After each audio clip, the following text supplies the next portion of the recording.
ओम शांति। 5 दिसंबर 2024। बाबा के महावाक्य। मीठे बच्चे, तुम्हें जो भी ज्ञान मिलता है उस पर विचार सागर मंथन करो। ज्ञान मंथन से ही अमृत निकलेगा। प्रश्न: 21 जन्मों के लिए मालामाल बनने का साधन क्या है? उत्तर: ज्ञान रत्न। जितना तुम इस पुरुषोत्तम संगम युग पर ज्ञान रत्न धारण करते हो, उतना मालामाल बनते हो। अभी के ज्ञान रत्न वहां हीरे जवाहरात बन जाते हैं।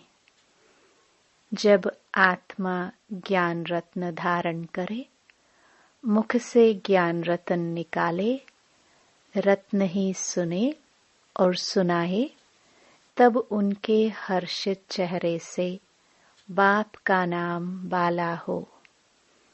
आसुरी गुण निकले, तब मालामाल बने। ओम शांति।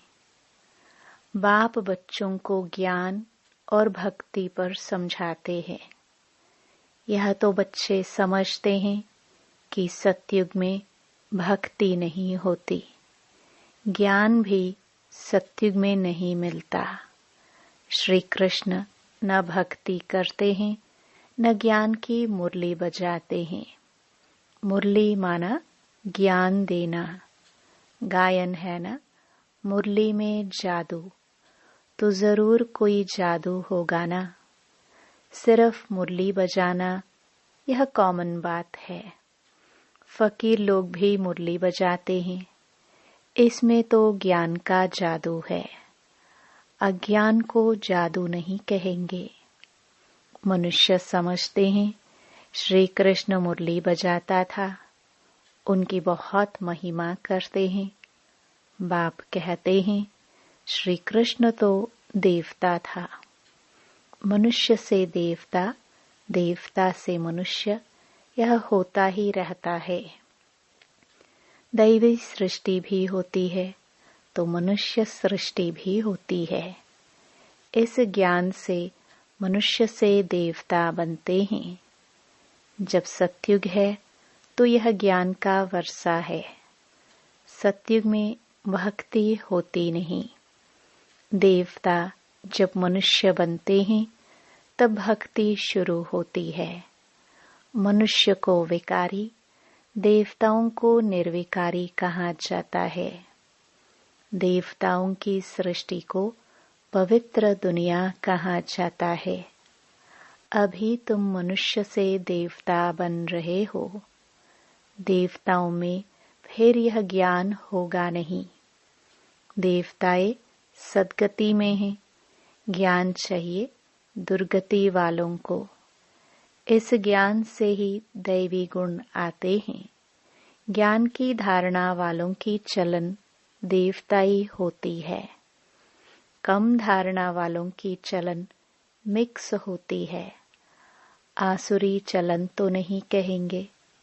धारणा नहीं तो हमारे बच्चे कैसे कहलाएंगे?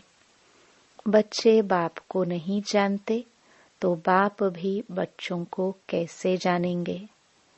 कितनी कच्ची कच्ची गालियां बाप को देते हैं। बाप को गाली देना कितना खराब है। फिर जब वह ब्राह्मण बनते तो गाली देना बंद हो जाता है। तो इस ज्ञान का विचार सागर मंथन करना चाहिए। स्टूडेंट विचार सागर मंथन कर ज्ञान को उन्नति में लाते हैं। तुमको यह ज्ञान मिलता है, उस पर अपना विचार सागर मंथन करने से अमृत निकलेगा। विचार सागर मंथन नहीं होगा तो क्या मंथन होगा? आसुरी विचार मंथन, जिससे किचड़ा ही निकलता है। अभी तुम ईश्वरीय स्टूडेंट हो। जानते हो मनुष्य से देवता बनने की पढ़ाई बाप पढ़ा रहे हैं। देवता तो नहीं पढ़ाएंगे। देवताओं को कभी ज्ञान का सागर नहीं कहा जाता है।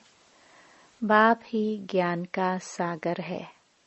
तो अपने से पूछना चाहिए, हमारे में सभी दैवी गुण हैं। अगर आसुरी गुण है तो उसे निकाल देना चाहिए, तब ही देवता बनेंगे। अभी तुम हो पुरुषोत्तम संगम युग पर। पुरुषोत्तम बन रहे हो तो वातावरण भी बहुत अच्छा होना चाहिए। छीछी बातें मुख से नहीं निकलनी चाहिए, नहीं तो कहा जाएगा कम दर्जे का है। वातावरण से झट पता पड़ जाता है। मुख से वचन ही दुख देने वाले निकलते हैं। तुम बच्चों को बाप का नाम बाला करना है। सदैव मुखड़ा हर्षित रहना चाहिए। मुख से सदैव रत्न ही निकले। यह लक्ष्मी नारायण कितने हर्षित मुख हैं। इनकी आत्मा ने ज्ञान रत्न धारण किए थे। मुख से यह रत्न निकाले थे। रत्न ही सुनते सुनाते थे। कितनी खुशी रहनी चाहिए। अभी तुम जो ज्ञान रत्न लेते हो वह फिर सच्चे हीरे जवाहरात बन जाते हैं। नवरत्नों की माला कोई हीरे जवाहरात की नहीं, इन चैतन्य रत्नों की माला है। मनुष्य लोग फिर वह रत्न समझ अंगूठियां आदि पहनते हैं। ज्ञान रत्नों की माला इस पुरुषोत्तम संगम युग पर ही बनती है। यह रत्न ही 21 जन्मों के लिए माला माल बना देते हैं, जिसको कोई लूट न सके। यहाँ पहनो तो झट कोई लूट लेवे। तो अपने को बहुत बहुत समझदार बनाना है। आसुरी गुणों को निकालना है। आसुरी गुण वाले की शक्ल ही ऐसी हो जाती है। क्रोध में तो लाल तांबा मिसल हो जाते हैं। काम विकार वाले तो एकदम काले मोह वाले बन जाते हैं। श्री कृष्ण को भी काला दिखाते हैं ना। विकारों के कारण ही गोरे से सांवरा बन गया। तुम बच्चों को हर एक बात का विचार सागर मंथन करना चाहिए। यह पढ़ाई है बहुत धन पाने की।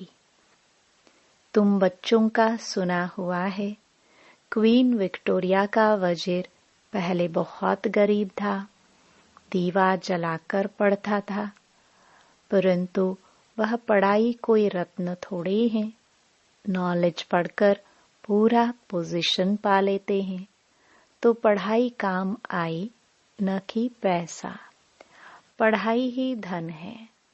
वह है हद का, यह है बेहद का धन। अभी तुम समझते हो, बाप हमको पढ़ाकर विश्व का मालिक बना देते हैं। वहाँ तो धन कमाने के लिए पढ़ाई नहीं पढ़ेंगे। वहाँ तो अभी के पुरुषार्थ से अखिचार अथाह धन मिलता है। धन अविनाशी बन जाता है। देवताओं के पास बहुत धन था। फिर जब वाम मार्ग रावण राज्य में आते हैं तो भी कितना धन था। कितने मंदिर बनाए। फिर बाद में मुसलमानों ने लूटा। कितने धनवान थे। आजकल की पढ़ाई से इतना धनवान नहीं बन सकते हैं। तो इस पढ़ाई से देखो मनुष्य क्या बन जाते हैं। गरीब से साहूकार। अभी भारत देखो कितना गरीब है।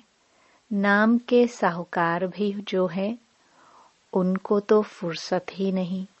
अपने धन पोजीशन का कितना अहंकार रहता है। इसमें अहंकार आदि मिट जाना चाहिए। हम आत्मा हैं। आत्मा के पास धन दौलत हीरे जवाहरात आदि कुछ भी नहीं है। बाप कहते हैं, मीठे बच्चे, देह सहित देह के सभी संबंध छोड़ो। आत्मा शरीर छोड़ती है तो फिर साहूकारी आदि सब खत्म हो जाती है।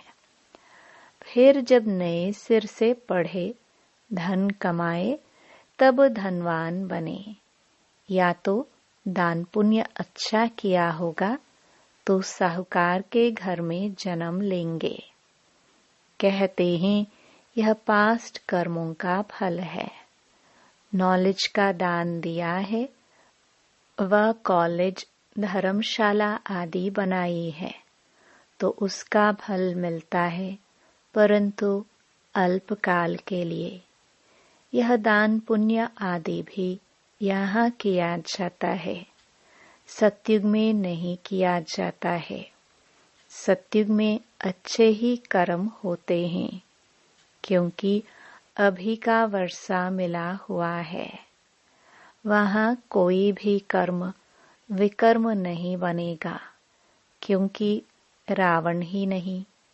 विकार में जाने से विकारी कर्म बन जाते हैं, विकार से विकर्म बनते हैं। स्वर्ग में विकर्म कोई होता नहीं, सारा मदार कर्मों पर है। यह माया रावण अवगुणी बनाता है। बाप आकर सर्वगुण संपन्न बनाते हैं। रामवंशी और रावण वंशी की युद्ध चलती है। तुम राम के बच्चे हो। कितने अच्छे अच्छे बच्चे माया से हार खा लेते हैं। बाबा नाम नहीं बतलाते हैं, फिर भी उम्मीद रखते हैं। अधम ते अधम का उद्धार करना होता है। बाप को सारे विश्व का उद्धार करना है। रावण के राज्य में सभी अधम गति को पाए हुए हैं। बाप तो बचने और बचाने की युक्तियां रोज रोज समझाते रहते हैं, फिर भी गिरते हैं तो अधम ते अधम बन जाते हैं। वह फिर इतना छड़ नहीं सकते हैं। वह अधमपना अंदर खाता रहेगा। जैसे कहते हो अंत काल जो, उनकी बुद्धि में वह अधमपना ही याद आता रहेगा। तो बाप बैठ बच्चों को समझाते हैं, कल्प कल्प तुम ही सुनते हो सृष्टि का चक्र कैसा फिरता है। जानवर तो नहीं जानेंगे ना, तुम ही सुनते हो और समझते हो। मनुष्य तो मनुष्य ही हैं। इन लक्ष्मी नारायण को भी नाक कान आदि सभी हैं, फिर भी मनुष्य है ना, परंतु दैवी गुण हैं, इसलिए उन्हें देवता कहा जाता है। यह ऐसा देवता कैसे बनते हैं, फिर कैसे गिरते हैं, इस चक्र का तुम्हें ही पता है। जो विचार सागर मंथन करते रहेंगे उनको ही धारणा होगी। जो विचार सागर मंथन नहीं करते उन्हें बुद्धू कहेंगे। मुरली चलाने वाले का विचार सागर मंथन चलता रहेगा। इस टॉपिक पर यह समझाना है। उम्मीद रखी जाती है, अभी नहीं समझेंगे, परंतु आगे चलकर जरूर समझेंगे। उम्मीद रखना माना सर्विस का शौक है, थकना नहीं है। भल कोई छड़कर फिर अधम बना है, अगर आता है तो स्नेह से बिठाएंगे ना, वह कहेंगे चले जाओ।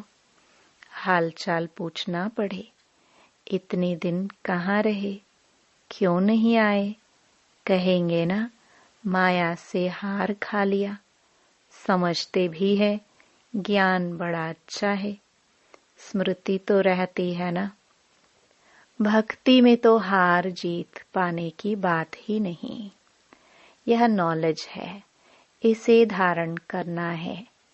तुम जब तक ब्राह्मण ना बने तब तक देवता बन ना सको।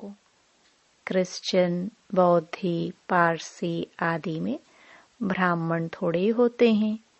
ब्राह्मण के बच्चे ब्राह्मण होते हैं। यह बातें अभी तुम समझते हो। तुम जानते हो अलफ को याद करना है। अलफ को याद करने से बादशाही मिलती है। जब कोई मिले तो बोलो अलफ अल्लाह को याद करो। अलफ को ही ऊंच कहा जाता है। अंगुली से अलफ तरफ इशारा करते हैं। सीधा ही सीधा अलफ है। अलफ को एक भी कहा जाता है। एक ही भगवान है, बाकी सभी है बच्चे। बाप को अलफ कहा जाता है। बाप ज्ञान भी देते हैं, अपना बच्चा भी बनाते हैं। तो तुम बच्चों को कितनी खुशी में रहना चाहिए। बाबा हमारी कितनी सेवा करते हैं, विश्व का मालिक बनाते हैं, फिर खुद उस पवित्र दुनिया में आते भी नहीं। पावन दुनिया में कोई उनको बुलाते ही नहीं, पतित दुनिया में ही बुलाते हैं। पावन दुनिया में आकर क्या करेंगे? उनका नाम ही है पतित पावन। तो पुरानी दुनिया को पावन दुनिया बनाना उनकी ड्यूटी है। बाप का नाम ही है शिव। बच्चों को सालिग्राम कहा जाता है। दोनों की पूजा होती है, परंतु पूजा करने वालों को कुछ भी पता नहीं है। बस एक रस्म रिवाज बना दी है पूजा की। देवियों के भी फर्स्ट क्लास हीरे मोतियों के महल आदि बनाते हैं, पूजा करते हैं। वह तो मिट्टी का लिंग बनाया और तोड़ा। बनाने में मेहनत नहीं लगती है। देवताओं को बनाने में मेहनत लगती है। उनकी, शिव बाबा की पूजा में मेहनत नहीं लगती। मुफ्त में मिलता है। पत्थर पानी में घिस घिस कर गोल बन जाता है। पूरा अंडाकार बना देते हैं। कहते भी हैं अंडे में सल आत्मा है जो ब्रह्म तत्व में रहती हैं, इसलिए उनको ब्रह्मांड कहते हैं। तुम ब्रह्मांड के और विश्व के भी मालिक बनते हो। तो पहले पहले समझानी देनी है एक बाप की। शिव को बाबा कह सभी याद करते हैं। दूसरा, ब्रह्मा को भी बाबा कहते हैं। प्रजापिता है तो सारी प्रजा का पिता हुआ ना, ग्रेट ग्रेट ग्रैंड फादर। ये सारा ज्ञान अभी तुम बच्चों में है। प्रजापिता ब्रह्मा तो कहते बहुत हैं, परंतु यथार्थ रीति जानते कोई नहीं। ब्रह्मा किसका बच्चा है? तुम कहेंगे परमपिता परमात्मा का। शिव बाबा ने इनको अडॉप्ट किया है, तो यह शरीरधारी हुआ ना। ईश्वर की सभी औलाद है। फिर जब शरीर मिलता है तो प्रजापिता ब्रह्मा की एडॉप्शन कहते हैं। वह एडॉप्शन नहीं। क्या आत्माओं को परमपिता परमात्मा ने एडॉप्ट किया है? नहीं, तुमको एडॉप्ट किया है।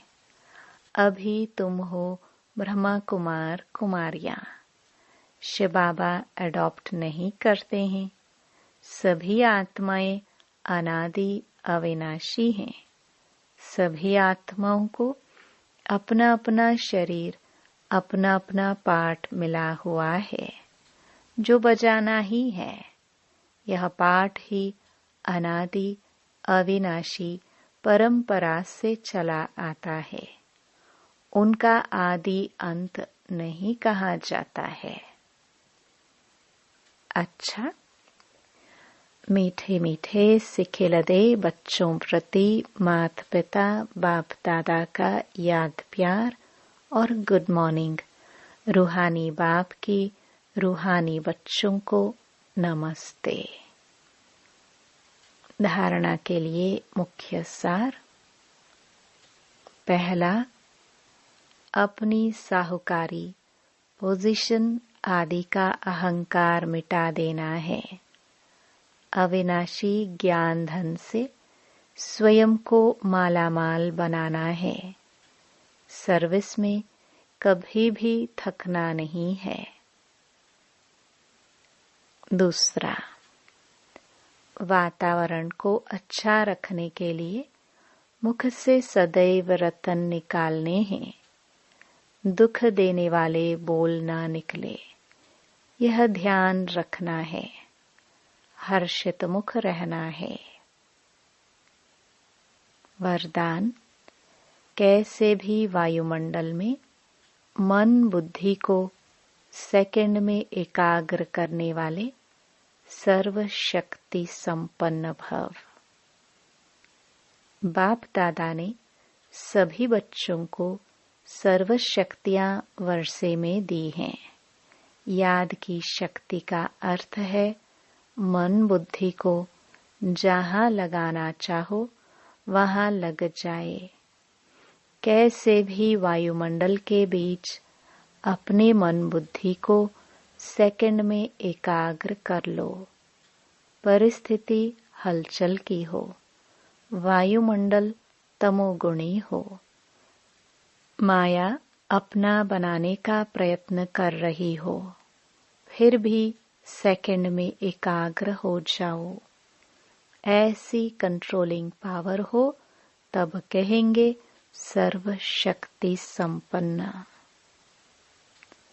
स्लोगन, विश्व कल्याण की जिम्मेवारी और पवित्रता की लाइट का ताज पहनने वाले ही डबल ताजधारी बनते हैं। ओम शांति।